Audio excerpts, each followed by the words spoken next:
Stories stir the soul. Stories reveal. And stories heal. In this podcast, we will give you an inside look at someone who's had a life-changing breakthrough. Real people, real stories with real breakthroughs. As a health and wellness expert and coach, and Todd as a men's mentor, we've seen firsthand what God can do when it comes to a breakthrough. So lean in, listen well. This could be your biggest breakthrough.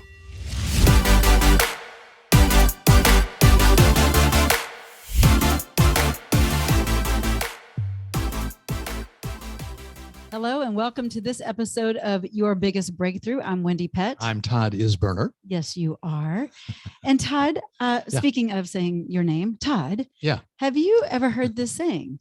The sky is the limit. Oh yeah, I've heard that, absolutely. And Yeah. Usually when you hear that phrase, it's trying to get you to expand your thinking, right? And kind of look ahead and maybe help see things a little differently, maybe at a higher level. Yeah, well, true. But what if it's saying the sky is the limit and that's actually keeping you limited? Like seriously, what if there are no limits? But the sky is the limit. But what if that's just a saying that, So that you're limiting yourself by saying the sky is the limit? That's pretty good. Actually, that's a very good setup for today's guest. Oh, because good. We always like to set it up. You know what he's known by? What? He's known by No Limits Nate. No Limits I Nate. love that. I do love too. That. All right, let me give you a little background on our guest today, Nate Burkhalter, who is an engineer, an athlete, an adventurer, a mission worker, and all-around awesome guy. He's a kingdom builder too, I'll tell you that. Mm-hmm. So Nate has traveled to over 35 countries. I thought I've traveled a lot, 35 countries, 5 different continents, lived abroad as an expat in Africa and in Norway. And I love this because he is literally passionate about life. Where's the drum roll? Where is that on our thing? Drum roll. We don't have the drum roll thing right now. So, I mean, seriously, his love for people, for his family, and his faith in Jesus Christ are the reasons why he lives to make a difference in the world. And so, for example, he's serving in international missions in Haiti and Uganda. He's working in orphanages and in Cuba and Nicaragua, providing safe drinking water, and in the Dominican, helping in medical clinics. Gosh, awesome. Yes. And then back when Nate was in college, he suffered from a severe burn injury on his legs, which left him in the hospital critical care unit for almost a month. Wow. That injury ended his dream of playing American football, but it deepened his faith in God. Hallelujah. And later it gave him the perseverance to pursue competing as a ninja warrior athlete. And if you could see this guy, you would understand. And you can see him if you go to our YouTube go to YouTube, channel. watch it. Yeah. Why Nate is a 7-season American Ninja Warrior. There you go. Competitor and a 3-time national finalist. And we're going to talk about his experience and the challenges he fought through to compete in this event. And lots of other things that really helped develop him. Yep. So in 2020, Nate became the grand champion of Exitalon. I know I'm not pronouncing that right, USA, but it's the world's, listen to this, it's the world's toughest reality TV athletic competition, which lasted, and this is really hard to believe, over 7 months. What? Yeah, and wait till you hear some of the stories related. So he's in the Dominican Republic for that long. So he goes by the motto, No Limits Nate, because he believes there truly are no limits to what God can do through a life that is fully submitted to God. And wow. Well, with that, welcome No Limits Nate to your biggest breakthrough. Good to have you with us. Hey. Check. Check. It's working. I got to tell everybody because I had a chance to meet Nate last September, just a few months ago. And when I first saw him, I thought, man, that guy looks familiar. You know, he looks like he'd be an American Ninja Warrior. And I had no idea. We had been cheering him on in our living room. Watching him, cheering him on, and not knowing who he was. Anyhow, come on. Welcome to the show. So, okay, we have so much to cover, Nate, because your life is just a great example of what happens when you take off limits and let God loose in your life. But before we get into how you got that way and how you got to the place of surrendering your life to him, how do you think we actually put limits on ourselves, and why do we even do that from your perspective? Well, first I want to thank you guys, Todd and Wendy. Thank y'all for having me. I'm honored to be here. I'm excited to be a part of your podcast. And you're welcome. And I do believe there are parts of my life that has led to breakthrough, and I want to be part of someone's biggest breakthrough. Thank y'all for fostering that, for stewarding it well. And I love the intro, not because I like hearing about myself. I usually kind of groan a bit. I'm like, oh, that sounds great. Like, I'm also a screwed up dude that's had plenty of mess up things in my life. both publicly and privately. But I also want to share all those to show where God has been good. He's been faithful. So thank y'all for introducing me. My favorite part of that was that whole Badum Cha, because I love to play off some of the Nate-isms is what I call them. You know, grabbing a word that's got my name in it. I'm like, oh, cool. I want to use that one. So today I'm wearing. Oh man, I love that. Illuminate. I love it. Wearing a T-shirt that says Illuminate. Oh, and it says Matthew what? Matthew 5:14. So I hope it sets the theme of what we're called to do. Let your light shine, illuminate before others, so that the others may see your good works and glorify your Father in heaven. And that's what we're called to do, right? It's to know God and make him known. And your question, Wendy, was something around, where do we have limitations on our lives that we want to break off of? Yeah. Why do we put limits on ourselves? Why do we? Well, we get programmed that way, right? We're born into our family unit at first, however functional or dysfunctional. And many of us come from different places. I've got a balance. My dad was a preacher. I grew up the oldest of 5 kids. I had 2 parents that were good parents. So I'm thankful for that functionality. And at the same time, we had some dysfunctionality and some brokenness. Yeah, exactly. Like, thank God I even made it to this point. But for all the stereotypes that go in with the PK, preacher's kid, I fulfill most of them. Thank God for his grace that I didn't go too wild and wasn't reconcilable. But now we're here. And I have seen, we were raised with certain things that are limitations, what we can't do. For my family, we had a lot of lack. And so it was like, well, hey, we can't afford to do that. Or no, we can't do that. Or no, you can't do this. And I would always ask why. And I never really got a why. So it's just like, it is what it is because I said so. And I just learned and had it programmed in my mind, mostly in a negative way of, man, there's just this limit. There's a limit here. I'm bumped up against this. Yeah. And as I progressed through life and wanted to try new things, I would have these limits socially put on me, or financially put on me, or physically put on me. Or when I was held back in 3rd grade for a lack of academic understanding, then I had the mental component capped on me. So I had these labels and these limits placed on my life. And I think we all experience that to some degree. And in the time, we're not really conscious of it. We just kind of learn, like, you got to fit in this certain box. This is how it's going to be. The biggest one for me was I felt God was so limited in my life because my perception of God was so small. All I knew of God was what I knew of my father. And my father was very disciplined. He knew the word. He was a great man of character and integrity, but I had no relationship with him. He had no father-son dynamic at that time in our life. So I just knew God to be like big, bad, in control, do what he says, or you're going to get the hammer or the wrath. Or the belt. There's no the belt. I got plenty of the belt. And there's no provision. There's no fun per se. And I'm stereotyping to squeeze it in. But when I got the revelation of who God really was as a father, and as a good father, you're going to discipline your kids out of their growth, but you're also going to love them. You're going to engage with them. You're going to grow. When I had that limit broken off, the world changed to me. And I realized, man, there's so much more our life can be about. And first, it's to know God deeply, authentically, who he is, how to be connected to him through Jesus. And when that shifted in my life, everything else flowed out and the limits broke off of so much of my life, because I realized, man, if God's the one that speaks life and speaks the world into existence, there's power in our words, there's power in our thought. Yes. We have the power to do that, because Jesus even came and said, all power and authority I have unto you, go and do likewise as you make disciples. And so we're first called to know God, and then we make him known, right? Yeah, with other people. Yeah. And so that's why I wear this as that reminder. Illuminate. I'm not doing things to earn favor, earn my way with God.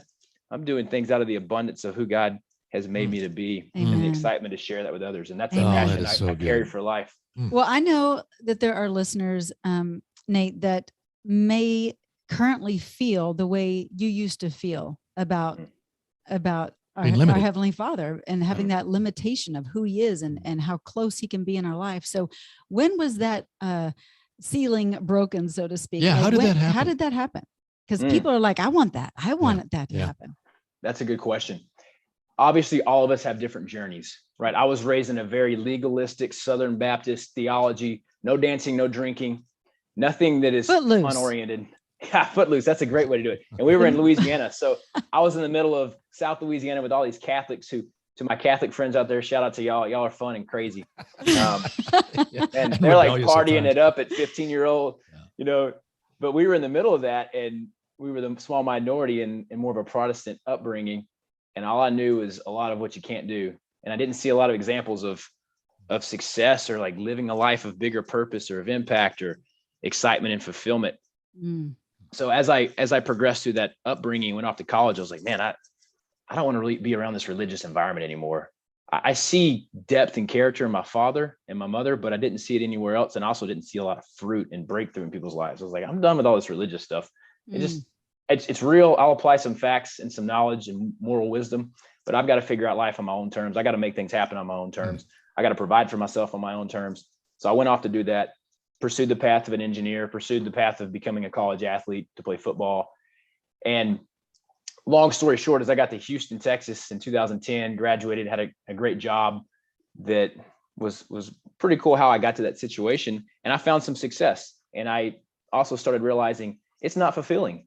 I'm finding financial success. I've now matured and have a lot of confidence, and I'm starting to recognize I'm an attractive guy that has some vibrancy to myself, but it's very me focused, and I don't have peace about what I'm doing. And I would look at the trajectories of other people's lives and go, and that dude's on a crash course to failure in his marriage. And she's jumping from relationship to relationship for the wrong reason. And I could see and discern these things. And I was realizing I'm on the same path. And if I keep going down that path, I'm gonna end up the same way. God, are you real? I had an early life crisis is really what happened. And good for you. All right, God, honestly, I can observe where I'm heading. I see the trajectory of my life mapped out, and it's not where I think is going to end in some version of lasting success. It might mean I make some money or I do something in the world, but there's got to be more. So the cry of my heart was, God, there has to be more. And I'm sure many of those listening or watching, they've had that question before, like, is this all there is to life, Lord? Is this all I get? And I think God has placed, I mean, it even says scripturally, he's placed eternity in our hearts. Like, we know that there's more, there's bigger. And this life is like a training ground. And I'm almost a Christian hedonist in the way of, I want to experience everything God has for us. I don't want to grab something that's not for me. I don't want to pursue some worldly version of success. At the same time, God, whatever you have for me to do, I want to do it with all of my heart. Deuteronomy 4:29 was the verse that stuck out to me. And it says, if you pursue me, God's telling his people, if you pursue me with all of your heart, that's where you'll find me. And I realized, and I hope that this speaks to someone, I had half-heartedly kind of dabbled in pursuing God and having a relationship with Jesus and like doing the religious things that I was told to do, but I never went wholehearted in it. I was always passive. In the whole Christianese term, I was lukewarm. But for those that don't even know some of that terminology, and I did my religious duty, but my heart wasn't in it. And so I'm out having a relationship in the worldly standard of that. And I'm out pursuing a career path in my way of having success. And I'm not seeking God's kingdom first. I'm not seeking his way first. And I'm also trying to sprinkle God in there. Like, oh yeah, I went to church and oh yeah, I gave some money for this, so God's going to bless this. Well, he wasn't. And he wasn't blessing it because he didn't love me, but because of his love, he was holding back a path that would lead me to more destruction.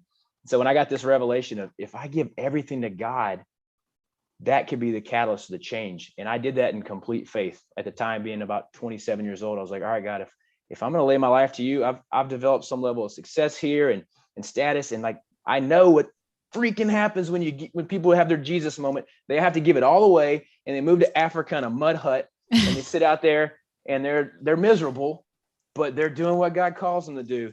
And that was all I had in my mind. If I really gave my life to Jesus, I'm like, oh, this is, man, is following Jesus like having a relationship with God just called to be miserable, and you do this boring thing that you don't want to do out of service? I was like, you know what, God, even if that's it, I'll give my life to you, because I can't do this anymore on my way, because I see where my way is going. I can look at other people and see how it ends in failure. Like, all right, I'll do something different. And so I began praying that prayer for a month. Lord, whatever it looks like, I'll give you my life fully. And he was faithful. Just week after week, some random person would come in my life. I'd get a prophecy. I started seeing more of the supernatural. I watched and experienced a deliverance, a demonic deliverance. And I was like, whoa, the supernatural is real. This is happening. God speaks to us. And then I had a significant moment. Someone offered to pray for me in a worship session. I just felt God's presence hit me in a way that I've never experienced up to that point in my life. And I'm weeping, I'm crying. And I call it the moment when I got filled with the Holy Spirit. And that was a singular moment, but really it was years of leading up to that point. And so for everyone who doesn't know where they are fully in their journey to finding Jesus and knowing exactly who God is, I would say stay hungry. Never be complacent with where you are and go, well, this is what it is. I think God puts those desires for us to go deeper in our heart. just like Sure.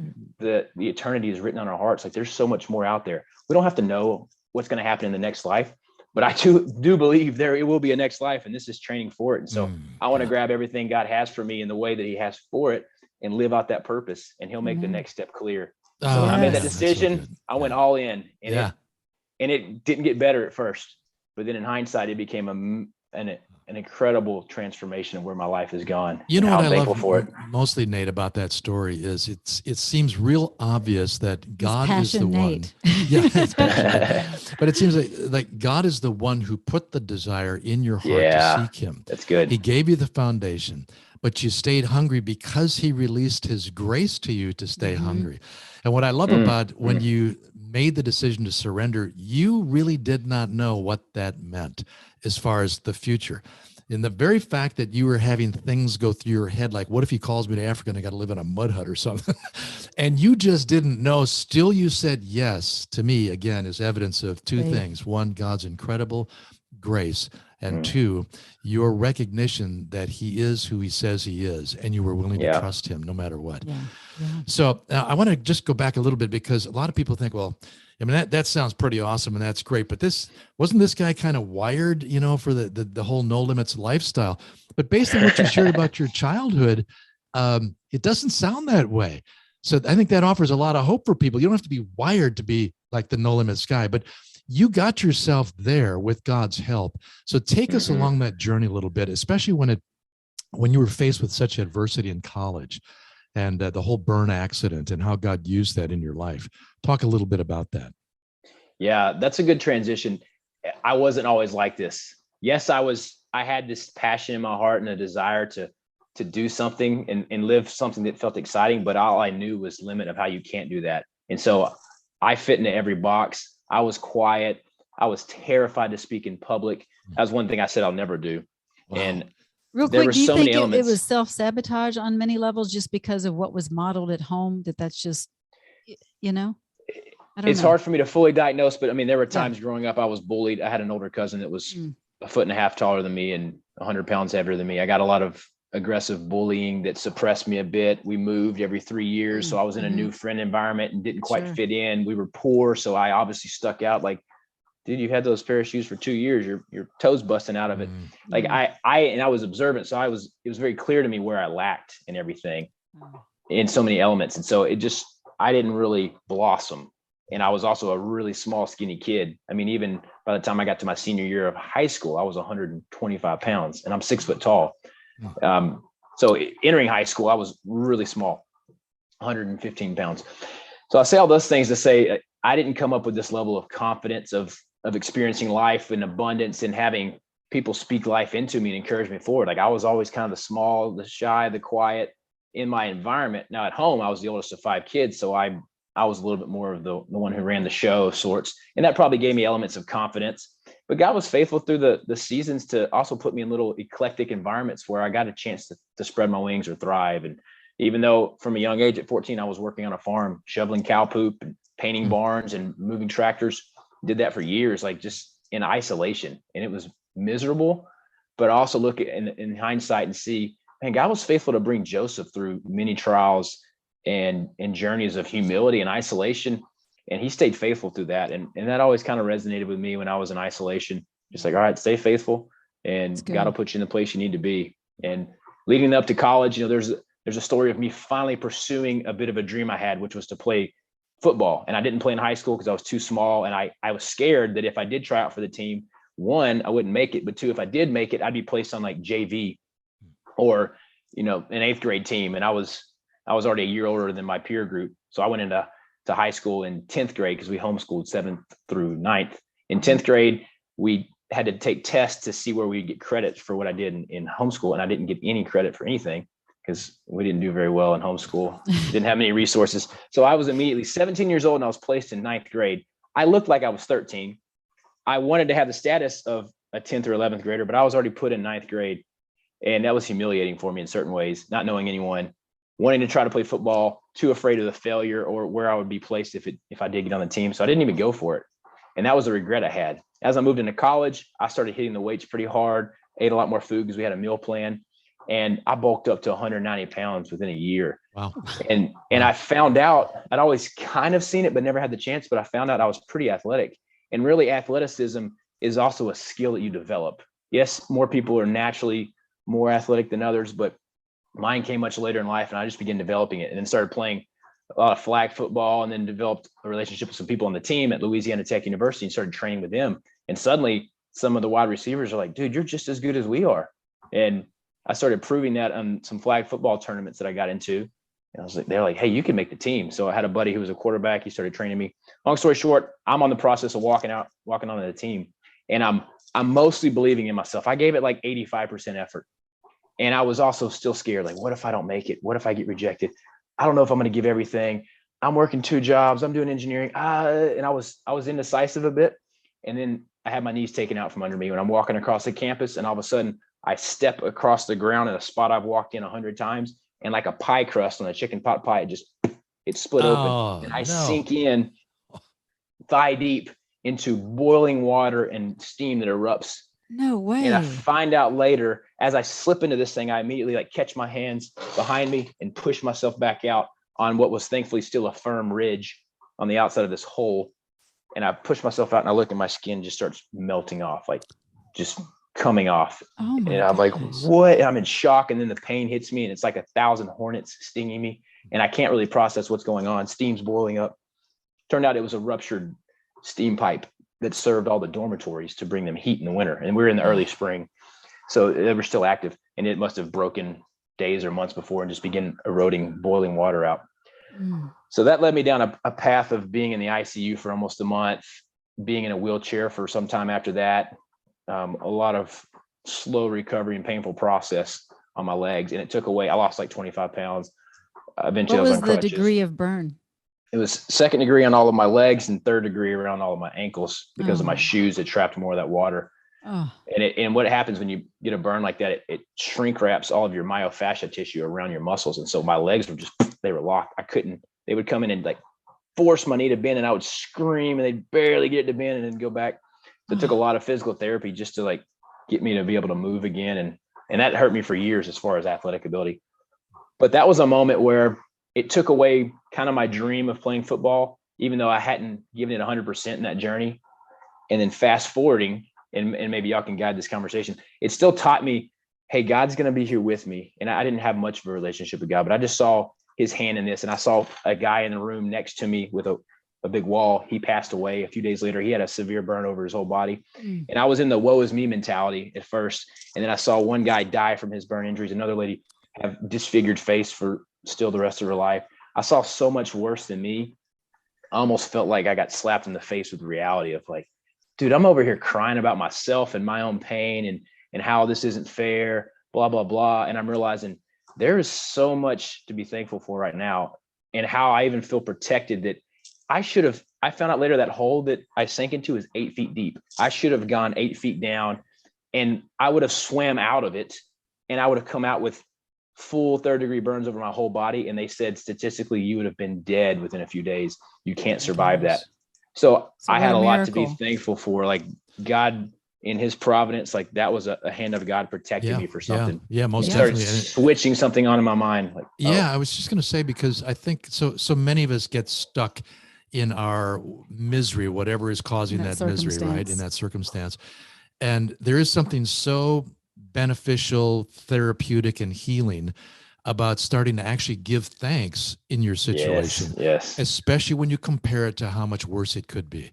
And my mother was a champion at that. She raised us all that way. Amen. And one of my daughters, when she was a little girl, she would play the glad game, and we'd start complaining about something. You say, yeah, like let's say it was raining, we wanted a picnic or something. Yeah, but aren't you glad there's not a tornado? She'd always find something else. But it seems the glad to me like, game. I'm writing that down right now. That's good. Write that down. The glad game. But aren't you glad that? And then you fill in the blank with something worse. So here you are now. You're recovering from these burn injuries. You're giving God thanks. You're starting to kick back in again to the reality of God's provision for you and his sovereignty over your life. What happened once you passed through that? You realized the dream for football was over.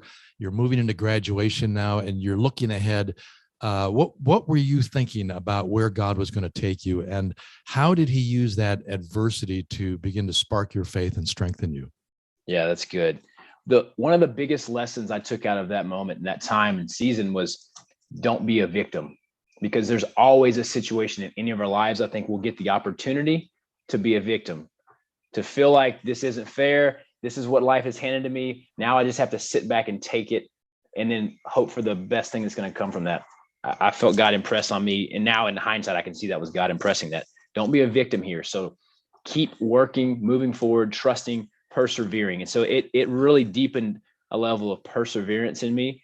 And I was pursuing in that time in the hospital, trying to get out so I could finish my finals, so that I could go get this internship that I'd already been accepted to. I knew that was a path forward. I fought for that. I had a goal in mind, and I kept engineer, going. right? Correct. Even though that wasn't my passion, it was the next best step for me, and it was the wisest next step. So I followed through with that, and I could see God's themes of just training me to use the adversity that came against me as an activator. And so I saw it time and time again with school situations and in athletics and injuries. Let this be an activation. This is the thing that you're fighting against. Ron Carpenter has a book that says The Necessity of an Enemy. And biblically speaking, many of the great heroes and heroines of the Bible had some kind of enemy rise up where they were called and tasked by God to like do something about it. And most of them are like, well, no, man, I'm not ready for this. And God's Not like, David. be strong and courageous. Come on. Yeah. You're right. Not David. So moving into Houston, I'm taking this mentality on. I'm taking more risk, but I'm still playing it safe, if I'm being honest, even within the realm of my bigger personality. I'm coming more alive. And that's when I got to the breaking point of like, all right, God, I'm still capped by so many things. Where are you in all this? Are you real? If you are, I'm going all in. If you're not, I'm doing everything in the world that people tell me I shouldn't do. Like, I'm going to try some real crazy stuff. I'll leave out the details. And I'm tired but that of like, could really boost the rankings. Leave the details out. I've dabbled in the party lifestyle, but what if I go full sin? And so I was weighing that balance, and I made the decision. Thank God he guided me in that way, and he put the right people in my life. So I go full sin for Jesus, not knowing. When y'all were recapping me making that decision earlier, I started crying. Like, I'm like, God, thank you that you were faithful to draw me to you, because who knows where my life would be, especially with the kind of passion that I've carried. Like if that's channeled in the wrong direction, I'd wreck my life and many other people. Who knows how bad that could be. And I'm like, thank God for your grace there. And I didn't know where it was going to go. I was like, this is going to suck. I'm going to go be stuck in Africa in some boring place. All right. So let me tell you how God redeemed that. I went for a year and a half in the wilderness, small house church out in West Houston with a bunch of old people and kids. And that's where God brought me next. And it was like, this sucks. It was a spiritual father that was disciplined. And I was 27. I'm single. Yeah. I've been wanting to be married for years, and there's no women out there, but older ladies that are married and these kids. And I'm like, this is where I'm supposed to be, God. Weren't you weren't mature enough yet or experienced enough to realize that adversity is an activator? Yeah, right. I didn't see it there, but God took me through a boot camp, a spiritual boot camp with that pastor. And I had one friend that joined me in it, and all my other friends wouldn't go. They're like, we were at a big mega church back in Houston where it was just cush. You could just chill. You'd show up, you leave, you go do the thing, you go party Friday night, go do your thing, and then show up and cool. I went to church. Yeah. One of my friends would come with me, like, you're crazy, dude. What are you doing? On that path, a year and a half into that, like, that's when I felt God kind of begin saying, all right, I've got something else for you. Those moments were when my trajectory changed. Like, all of a sudden, Ninja Warrior found me. I'd never heard of it before. I had been feeling called of like, hey, you still have athleticism and you keep using it. You know, scripturally, we're called to be good stewards of whatever we have in our finances, in our relationships, in our body. Our body is a temple of the Holy Spirit. Like, I believe deeply in taking care of our body, my body, our finances, our relationships. Of course, our relationship with God, most important. But I felt God continued to convict me in those places, and also forgive my father for a lot of the bitterness I had of ways that it felt like he didn't show up. Like, God would just bring up people, or hey, Nate, call that girlfriend you had back in college that you were very unintentional with, or you left hanging, or you weren't pursuing the right level of purity with her. Go call her and apologize for not being the man of God that she deserved. And I'm like, and I would do it, and God would just flush these things out of me. And I came out of that 18-month period. I mean, totally stripped of a lust problem I had. I'd struggled with porn in college and struggled with lust. That was like my outlet porn wise of like, okay, I'm not going to go out and have sex with everybody, but this is an alternative that's better. Right. And it was a broken mentality. I want to put a pin in that for just a moment, Nate, because that is a big issue that's going on right now. And so I know this is kind of getting off topic just a moment, but can you touch on that? Because that people, deliverance is needed in this area. And so what would be your first maybe idea of steps that someone could take, maybe if their child is dealing with it or they themselves are stuck in it? What would be that one thing you would tell them to help them break free? Yeah, well, I might counter with there's probably no magic formula or one magic pill, but one of the most powerful pieces is first breaking off what we know to be shame. So the enemy wants to condemn and cast shame. And for those of us as believers, we'll struggle in any area of sin where the enemy's gotten in our life or gotten a foothold. For me, someone showed me a Playboy magazine in 5th grade out on the playground. And I'm like, I don't know what to do with this. Now, where are we now compared to where I was at that age before the internet? I mean, what's hitting our kids, both strategically and just happenstance, is on a massively higher level. And my parents didn't have the understanding to have a conversation with me until I was like 16. And they're giving me the sex talk. I'm like, dude, I could tell you all about sex. What do you want to know? I didn't say that, but that's just the level of experience I had, not physical experience, but like what I'd seen to that point. Yeah. So one, the enemy held me in shame in an incredibly deep ways, because I felt in my spirit that I shouldn't be looking at this. This is wrong. I also had curiosity. I'm a young man with a sex drive, and like, man, I can't wait to get married. This looks cool. But because of the shame, I would never tell anyone. And I knew what was right at church. So I didn't talk about this. I didn't have the framework. So for those of you out there that struggle with this, or have someone you know that's struggling with it, be it a peer or a friend or a child, I think the most important is breaking off some level of shame and stigma around it. And so for me, it came in college when I got tricked into going to like a little bonfire hangout, and some friends invited me to go grab a few beers and kick it around the campfire. I show up there, and this goofy old guy who's like my age now, he's got some root beers. He's like, here you guys go. And I'm like, oh man. And so we get stuck sitting around a fire, what kind of became a Bible study. And the dude's like, hey, so let's share about some things going on in our life. And I'm like, no way, I'm going to tell you about what's really going on in my life, like how I'm struggling with lust and porn. Some dude says, oh yeah, school is hard. We're in college, is hard. And I'm like, yeah, cool. He's faking it. I'm going to do the same thing. They go to the next guy, and that guy shares like, man, I've really been wrestling with porn, and I'm trying to be pure with me and my girlfriend, but like my lust struggle, it's like, it's hurting me. I need prayer. My jaw drops. I'm like, did this dude just say that? Are they going to throw him in the fire? Like, what's going to happen? And the leader and the other guys are like, okay, man, we get it. Let's pray for him. All good. Thank you for sharing. And it blew my mind. Like, that's how you can respond to these situations and invite God into it, instead of being like, you're going to hell. Yes. Okay. I'm so glad I asked that question, Nate, because and I know I want you to answer the question that we originally asked, but I had to touch on that because it is an epidemic right now. And I know that so many people are concerned and praying in this space. So thank you for sharing that, to break off the shame and to just love someone and just be authentic and be like, invite them in and be like, okay, I'm so sorry. And I'll pray for you and then move on. Not too. So that is, I mean, it's radically important. That's one of the things I now speak on. And I also, one of the reasons I left my corporate job, because as I had begun sharing on that, I would get some feedback from managers like, hey, you can't be out in public talking about this stuff. I'm like, why not? This is like the epidemic that's destroying marriages and families and futures. And that was a catalyst for me in that moment of confessing for the first time. Like, all I could come up with was like, me too. And they're like, thanks, man. Let me pray for you. And that began a journey of breaking off the shame. And then me getting more and more conviction of like, if I'm looking at certain things on TV, if I'm listening to certain types of music, if I'm watching movies, I'm being programmed. If we don't realize, if you've watched The Matrix before, like, not to get too conspiracy theory, but like, we are being programmed by what we see and what we hear in the environments we're in. So that advice to those people out there is you have to protect your environment radically. We understand what we put in our bodies, like the nutrition we take in or the junk food, is going to affect us in all levels. The same with what we see and what we hear. And when I got the conviction, when I gave my life to Jesus, I felt deeply convicted of like, I have not protected my environment. I'll listen to anything. I'll go anywhere. oh, it's okay. That movie showed some nudity, no big deal. It was all impacting my mind and my spirit. And when I got radical on that, just like when my Ninja Warrior journey began and I got radical on diet and exercise as a symptom, wow, like suddenly I had abs and I was like really strong and I'm looking lean and feeling great. That wasn't my pursuit, but it was a really cool symptom or byproduct.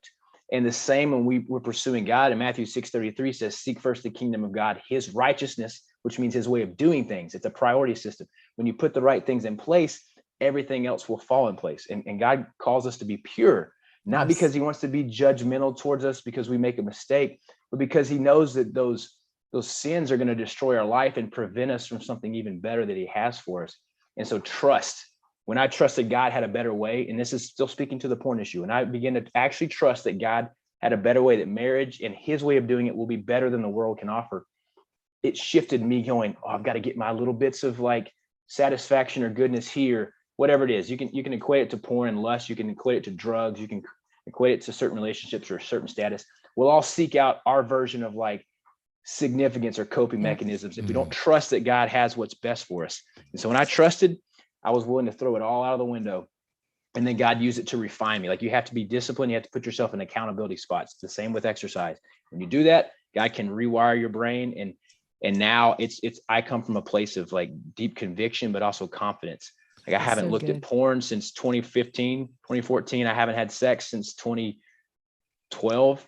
And because I walked away from an old lifestyle and let God renew my mind, and I don't miss it.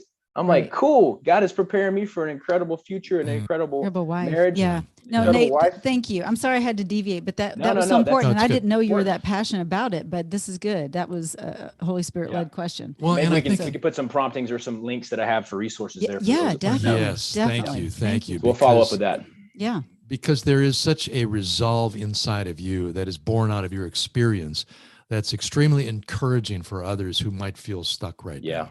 Yeah. And it just sort of underscores the ways in which God has been at work in your life through all kinds of opportunities and adversities, temptations and challenges. And it's cool to see how you just stuck with that same decision that you continue to repeat over and over again. And that is, have I truly let go and let God fully in? Have I surrendered and am I all his? And it seems to me that you keep sort of reinforcing that in your life when you do some of these athletic adventures as well, because there's something about having to train yourself, for example, for being an American Ninja Warrior. Right, which they found you. So that's where we dropped off before. But it leads you to a place of almost being more able to make decisions and stick with it, because the decisions we make sometimes for those kinds of things you're talking about are really hard to stick with. That's good. So talk about how did American Ninja Warrior come to you and how did God use that experience? That's so good. All right. That's the key piece, to stick with it when we make a commitment. And then when things don't work out how we thought they would, when Ninja Warrior came to me, now the show didn't come invite me. A friend sent me a text message saying, dude, watch this YouTube video. I think this could be your next thing. I watched the video. It's American Ninja Warrior. It's like, and we're back to American Ninja Warrior. Just like you guys kicked off the intro. I love that. And Matt Eisman introduces a competitor from Houston who is an immigrant from Cambodia that fled like a communist takeover and a lot of oppression. And he competes on the show. He overcomes an injury while he was competing and still finished.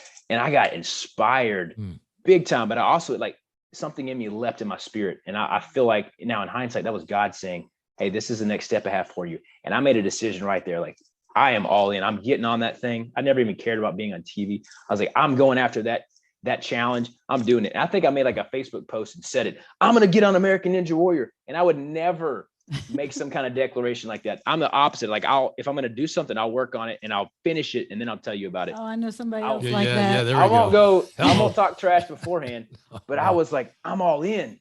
And then that got tested and it got tested and it got tested. Man. So I applied the first year after training for 9 months, got rejected. They didn't accept me. Trained another year. A year later, I applied again. They called me. They're like, hey, we saw in your application, your brother is thinking about doing this with you. Is he still going for it? I was like, yeah, he's still going for it. They're like, cool. We're going to pick him instead of you. No way. They hang up the phone on me. Wow. I had to learn to celebrate other people's successes and victories, even when it was the exact thing I wanted. Shout out to all my single friends out there that watch their friends get married. Like, hey, celebrate other people and That's their right. victories. That's good. And so that was a the reminder word. for me. Mhm. Third year, I'm training, I'm still going at it. And in those past 2 years, I'd also gone through this walk-on process. I'd taken off weeks of vacation, all my vacation at the time, and like tried to walk on, kind of like college sports. Mhm. I won't describe how it works out, but you basically have the chance to get on as a glorified tester. So I was doing everything I could to make it work when the first option didn't work out. And when the second option didn't work out, I'd show up as a tester for the course in the finals, and I'd volunteer. I'd pay money to be out there, and I'd help the producers. And eventually I proved myself in the back end. By the third year, I'm living in Africa as an expat working on an engineering project. I make my application. I shifted my way that I made my application to talk more about my life instead of just being athletic. And I shared about my faith. I shared about doing some mission work overseas. I gave an actual personality, because before it was like, hi, I'm Nate. I do pull-ups. I can do this show. I'm And amazing. I finally felt peace. I got some promptings from some friends at church, like, bro, you're not showing your personality. You're not talking about your life. And I'm like, no, you can't do that as a Christian, because now you're bragging. You know, the scripture says, don't let your left hand see what your right hand's doing. I can't talk about anything in my life because it's going to look like I'm bragging. And they're like, no. Have you heard the scripture called Matthew 5:14? Let your light shine before others so that they may see your good works and glorify your Father in heaven. And I was like, yeah, I've heard of that one.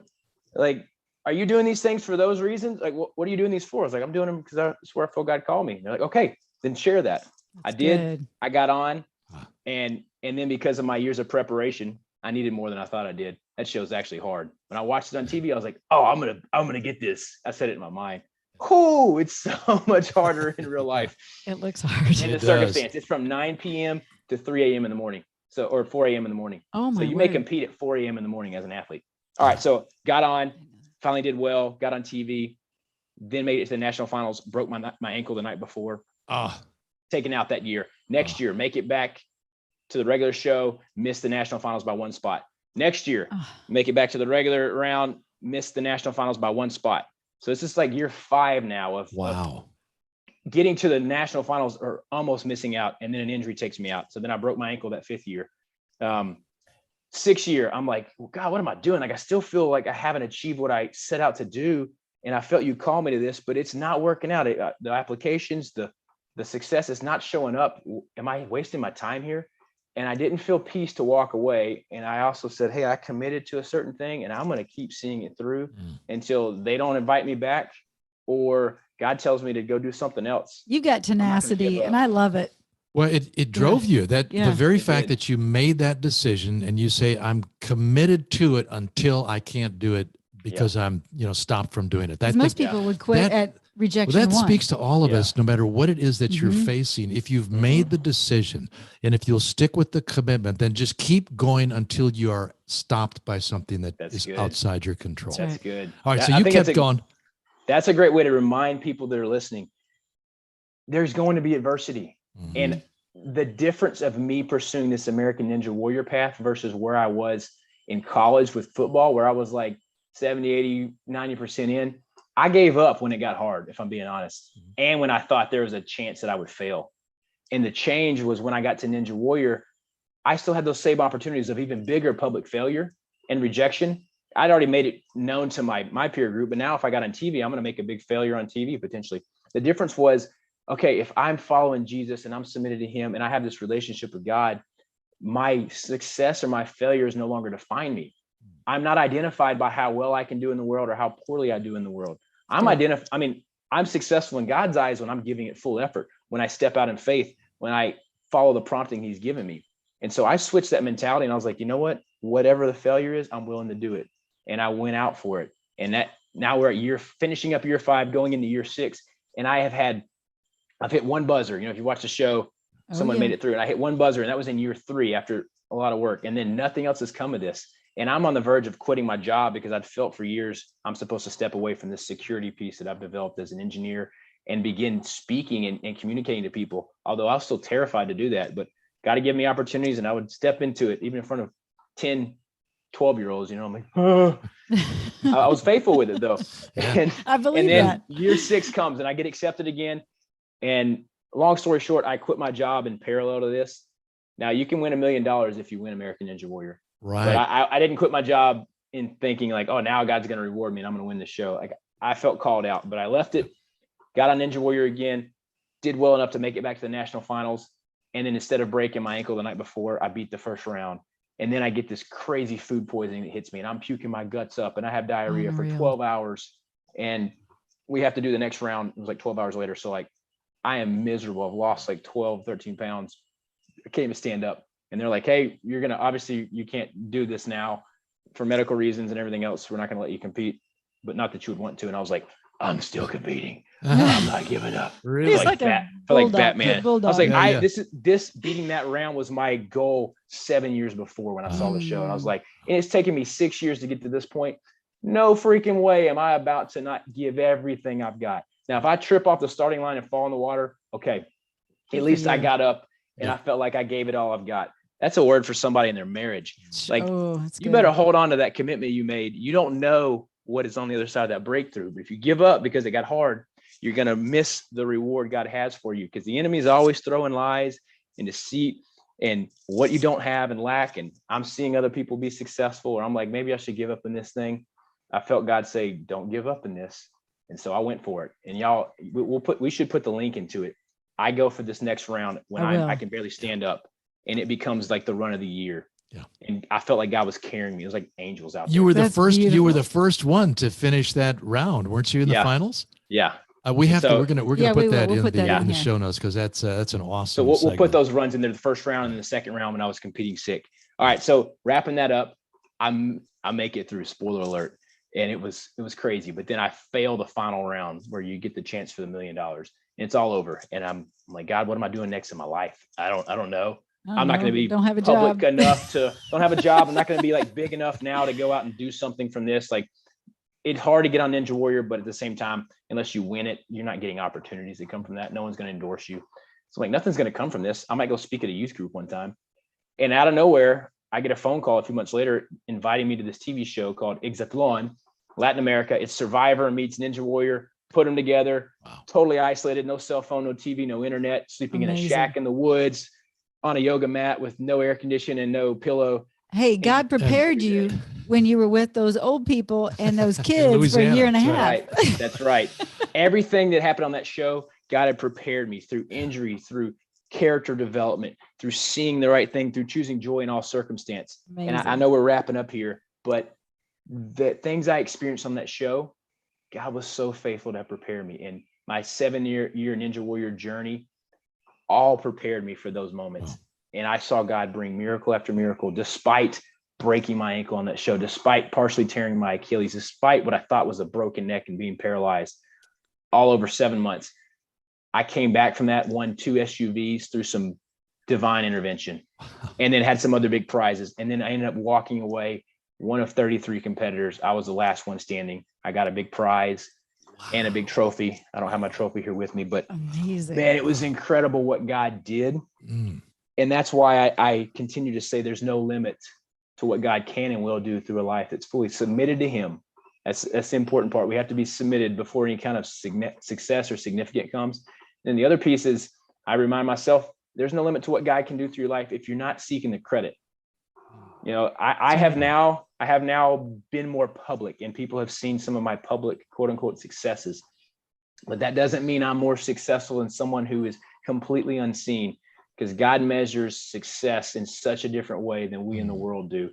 And I do believe now I can see in hindsight, like, God's put me in places to be visible, and I want to steward that well, but it's not all it's cracked up to be. You know, there's a lot more pressure or frustrations that come with that side of things. But I'm so grateful for what God has done to train and develop me. And I'll remind everyone listening who may feel like, man, I'm in this hidden season. God's called me to do something great, but it's not working out, or I don't know what's going on. I got to make it happen.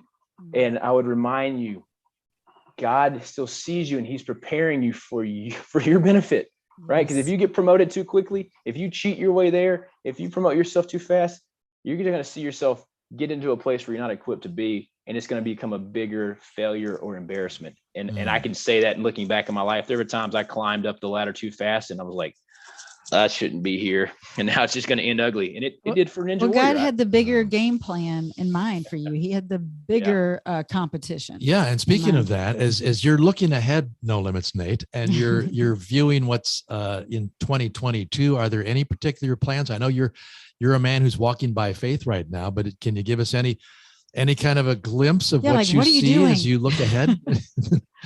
Over the next year. Definitely walking by faith. And I say that with a smile, hopeful skepticism. I'm like, oh, what am I doing with my life?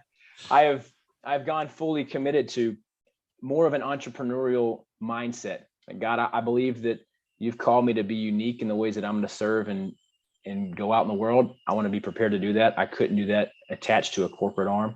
So I've leapt out in faith. I'm doing more public speaking. I'm training to be a communicator. I've spoken a lot to churches and schools in the past year.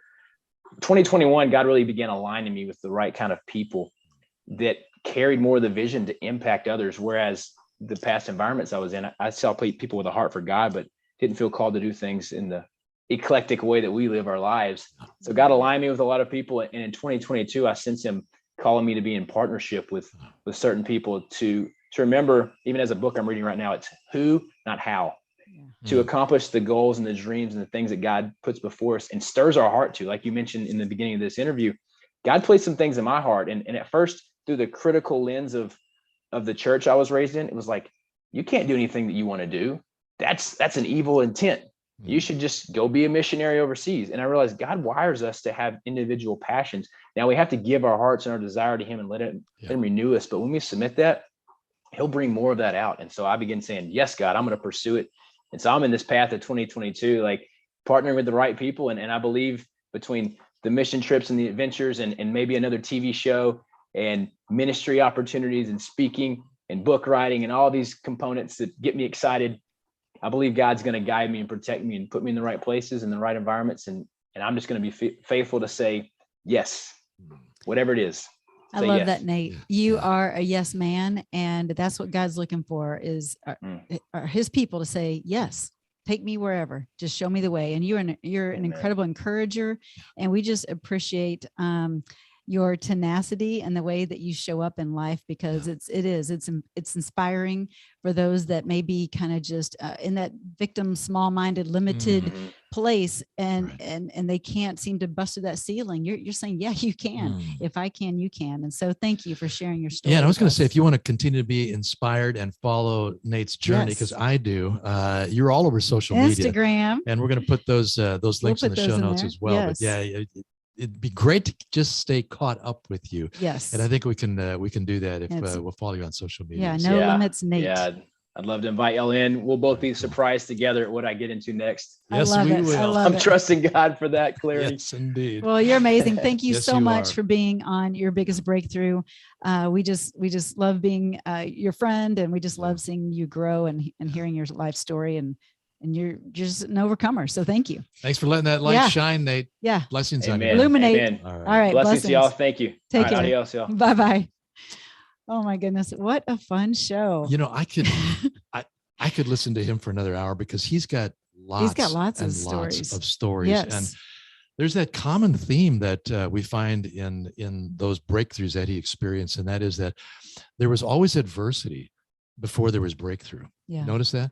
And what I loved is that he, in the moment of adversity, starts to recognize it as something that God can use to activate new decisions and commitments and totally drive. Different mindset. Yeah. You know, really most people are deactivated when they're in some adverse situation, but he saw it as an activator. I love that.